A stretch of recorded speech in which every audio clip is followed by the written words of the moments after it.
Hey, boys and girls, it's time for another episode of Big Red's Rants and Ramblings.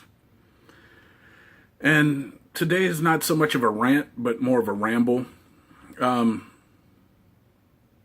want to touch on the tornadoes that ripped through New Orleans and the surrounding areas on Tuesday, February the 7th, 2017.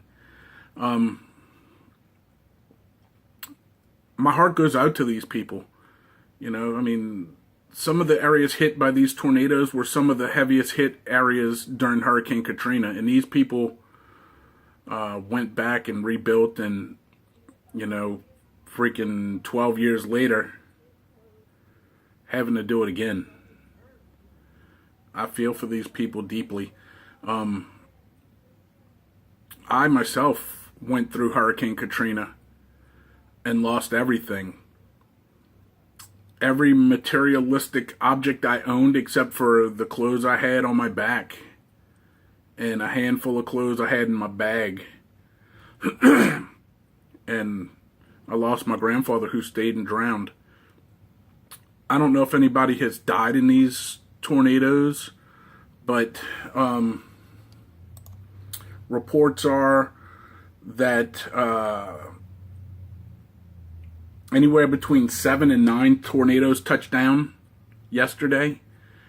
And this one report I'm reading here says at least 31 injured and 9,400 residents without power. Okay, the ones who only lost power, okay, I get it. It's an inconvenience. But some of your neighbors lost everything. So, if you only lost power, consider yourself lucky. This brings me to another point here. I'm wondering how everything's going to shake out once everything's assessed and the insurance adjusters come in. Because I know that some of these areas that were hit weren't the greatest of neighborhoods or the richest of people. Working class, middle income to lower income places in New Orleans East. So I know some of these people may have not have had insurance. And, the ones that do have insurance, I'm wondering how the insurance company is going to try to weasel their way out of paying these poor folks. They might say, oh, well, it's an act of God and we don't cover it. They may say, oh, it's wind damage and you don't have wind damage insurance. Who knows? Again, my heart goes out to these people.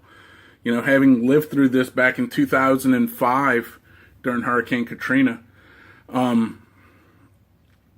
last year, in mid to late August, the people of southeast Louisiana suffered some torrential thunderstorms which overflowed a lot of the smaller rivers and creeks, and people were completely underwater. Like it almost looked like Katrina, and I was having sort of, I wouldn't say a flashback, but a lot of memories came back, and I had a lot of empathy for these people. So I started a Facebook page called Silent Superheroes, where I got together with a bunch of the comic shop owners here in Houston, Texas, and we put out boxes to collect clothing for those people in southeast Louisiana. And I got together with some of my artist friends who donated their time and artwork, and we auctioned off some custom artwork on comic book covers, and we raised, it wasn't a whole lot, it was like $450, but I filled my car from the back of the front seat all the way to the back window on the deck of the car, from top to bottom, and the trunk. I couldn't fit another toothpick in my vehicle in those areas, and we were on our way to Baton Rouge, Louisiana, and my car broke down on the side of the road. I had to call the person I was supposed to meet and tell him, hey, I'm stuck. Well, he was nice enough to hook a trailer to his truck, and he came and met me, and we just put everything into his trailer, and he delivered it to where it was going to help these people out, and I was appreciative of that. But what I'm getting at is, I don't know if I could do the same thing for these people. Not that I don't want to, and not that my heart doesn't go out to them, but I'm just one person, and I'm on disability, and I live on a very small and limited income. And once I ran that charity, the collections from the time that it happened, probably about a week after it happened, once I organized everything, till the last week in September. So for about a month and a half, I ran those auctions, ran back and forth to these comic book shops, emptying boxes, bringing new boxes, did a lot of running. And Houston's not small. Some of these places were 50 miles away from my house one way. And once I added up all my fuel receipts and what I personally donated and repairs to my car when it broke down, I was in the hole for a little over $3,000. And that was in October of 2016, and I still haven't recovered from that. I'm not bitching and complaining about it, but I'm just letting you know why I don't think I could endure that again. Not that I don't want to, it's just I can't afford to.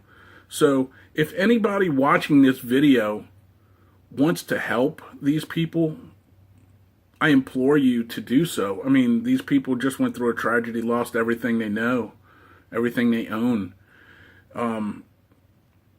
So if you want to team up with me, you're more than welcome to find my Silent Superheroes page on Facebook, or you could find my personal page. You could look at my names in my YouTube video channel. So find me on YouTube. Find my video and search me out on Facebook if you want to partner up with me to try to help these people. I'm sure they'd be very appreciative. I know I would be. Again, I just want to, say my heart goes out to you people, and I wish there was something I could do to help ease your burden and ease your mind. Again, this video is about the tornadoes, at least 7 to 9 of them that touched down in Louisiana, southeast Louisiana, in and around the New Orleans area. I know some people personally that their cars, the windows are blown out, but they're alive, they're okay.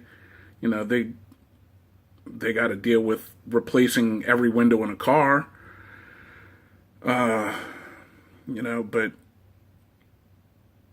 like I said, some of these people have minimal damage. Some of these people have lost everything. And again, my heart goes out to you guys.